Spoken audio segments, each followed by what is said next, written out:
Hey guys and girls, my name's Alan and welcome to today's gameplay commentary. As you can see, it is going to be a Black Ops 3 gameplay commentary. I haven't done one of these for over a week now, I think, so I do apologise for that if you're subscribed to the channel for Call of Duty content. As you may have noticed, I've been a bit busy with Uncharted 4 multiplayer because Naughty Dog dropped the first DLC. So obviously I've been busy trying out the new stuff they've added to the game. So a few weapons, a few skins, customization options, that sort of thing. Not too fussed about the customization options, but I definitely wanted to try out the weapons. Turns out there's only a couple of good weapons out of the bunch, so it's kind of eh. But yeah, if you're interested in Uncharted 4 multiplayer, then head over to the channel or, check out some of my recent uploads. I do talk about it quite a bit, especially it's still quite a new game, and obviously they're dropping content and stuff, so I'll be playing it quite often in the next few weeks. But yeah, so back down to the gameplay then. So today I'm playing TDM on Aquarium. It's not technically today, this was like a couple of months ago now. Probably, actually no, a lot more than a couple of months ago. I think this is December, this gameplay. As you can see, I'm using the VMP. I'm still trying to complete challenges for it. And I'm using Outrider and Vision Pulse as my ability, because I think at the time I was trying to work on the challenges for Vision Pulse. So yeah, that dude just craps on me in the corner. So as you can see, it's a bit of a slow start to the game. Spent the first minute just running around the map trying to find people. I actually checked the scoreboard to see if everyone had stayed in or rage quit or whatever, and it turns out I guess the whole team were just rotating at the same time, but following each other sort of thing, so we just kept missing each other. So yeah, last time I did a gameplay commentary on Black Ops 3 was about a week ago, I think. Apologies if you are subscribed to this channel for Call of Duty content. As I said, I've been busy with Uncharted 4 recently, but I'm trying to do a balanced bit of both. I'm keen to keep on top of that because it's a challenge for myself really to stay on top of the schedules. Not a challenge really, because I do this optionally. I don't get paid to do this or anything, but as a personal goal, I'd like to keep on track of the things that I've set myself. Nice little Fury kill there. So yeah, in the previous video I touched a little bit on the Brexit, or Britain voting to leave on the EU. Funnily enough, the video came out after the vote had already come in, so it was kind of a bit, yeah, the timing was a bit off, but no surprise there. But in that video I talked about how I was getting ready to go vote and the build up to it, but today I'm going to talk about the result. So despite the result coming out already, when I posted that video, I didn't actually talk about the result because I didn't know at the time of recording that video, which was done the day before I uploaded it or whenever it came out. So yeah, well, I mean, it's pretty big news. Britain has voted to leave the EU. I mean, at the moment nothing's really changed apart from the pound taking an absolute beating on the markets. A bit up and down, but I just thought it was funny, the reactions of some people after the vote came out. I happened to be up actually when the vote came out, not because I was following it or anything on TV, but I just happened to be awake at the time because I'm kind of nocturnal anyway, up late doing random crap most of the days. If it's not gaming, then I'm doing stuff for YouTube. But I just happened to be up as the results came in, just as they announced the initial result, and then just as the majority came in, where it was impossible for the other side to win. I was watching it for that, and then confirmation came in that vote to leave had won, and vote to remain had lost. And what surprised me quite a lot was how close the poll was. It was like 48% to remain, 52% to leave, or something like that. Very, very close. Margin of only about 1 million votes or something. I think it was quite a high turnout as well, like something like 70% of the population turned out to vote.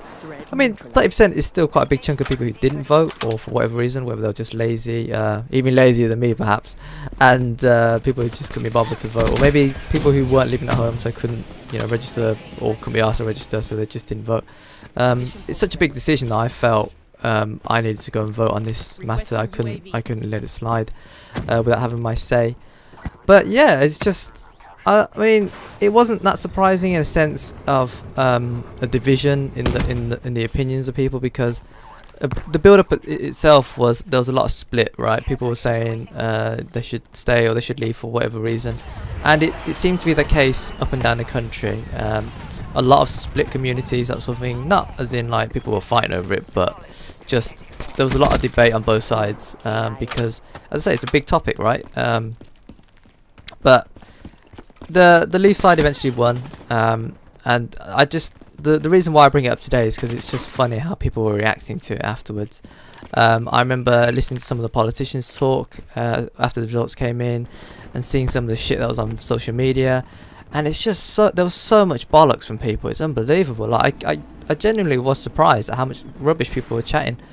And some of the politicians were acting like we'd all decided to commit suicide or something, or as if someone had died, or as if we'd planning to kill someone. It was so bad. I don't understand how people can, like, we haven't even officially left yet.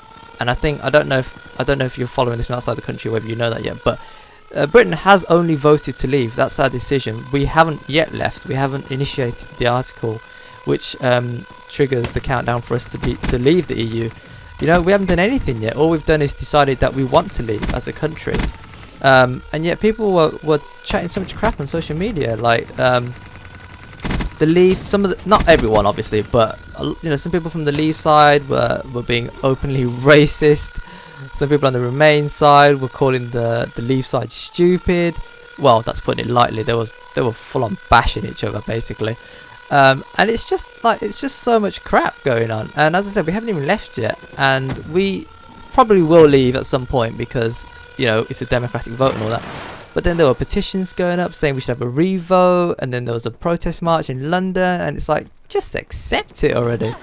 Like, as I said, I don't know how much is going to change either way, but I just feel that people need to deal with things slightly differently than how they're dealing with it. It's a bit of a shock, granted. We've been in the EU for the past, what, 40, 50 years, whatever it is. But, you know, now it's something new, something different's going to happen. And I guess people are scared of change. And, you know, that's fair enough. We're entering in unknown here. But it's just the behaviour of people and the attitudes that some people have is, I think, a little bit weird. Now, I don't know if that's because of just the way that society is these days, where as soon as you disagree with something, it's all protest, petition, blah blah blah, rant on social media, etc, etc. And maybe, I don't know, maybe that is how some people react. I mean, I personally don't do things like that. If I disagree with something, if it's I don't know, I'm quite a personal person, so I don't like to talk about such big topics in public unless I feel particularly strong about it, in which case I will voice my opinions.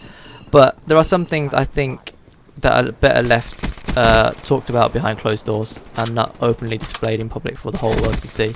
And especially when you don't know what you're talking about, or if you're, you know, you've got, you know, like a skewered view of something, a biased view even, you definitely shouldn't be talking about it in public, because I think that's just, I mean, at the end of the day, it can make you look stupid, you know, a bit of a fool, especially if you don't know what you're talking about, and yet you think you know what you're talking about. It makes it even worse then.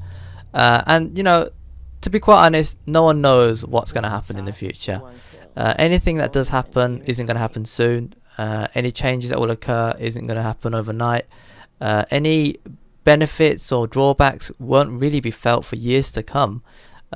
Economics and things like that, they don't alter overnight, you know. It could be a generational thing for all we know. I don't know. The next 10 years will prove quite interesting, whether or not it was a good idea to vote out, or better idea to vote stay in. Who knows, right? But we'll just have to wait and see. Maybe in 10 years time, if I'm still knocking around on YouTube, I'll talk about it then. Who knows, right? If you enjoyed the video, the content, then, you know, consider dropping that like on the video so I know, and maybe in the future I'll talk about a few more heavy topics.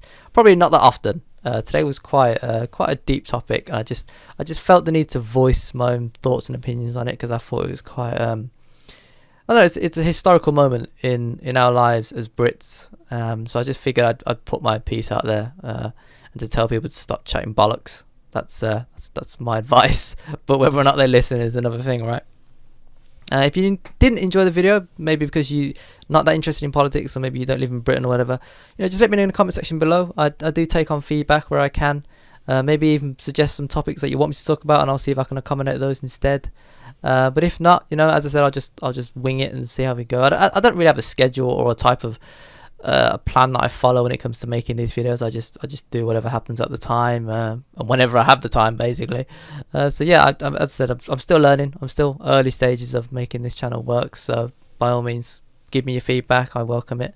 But until next time, thanks for watching. Thanks for listening. Take care, and I will see you later.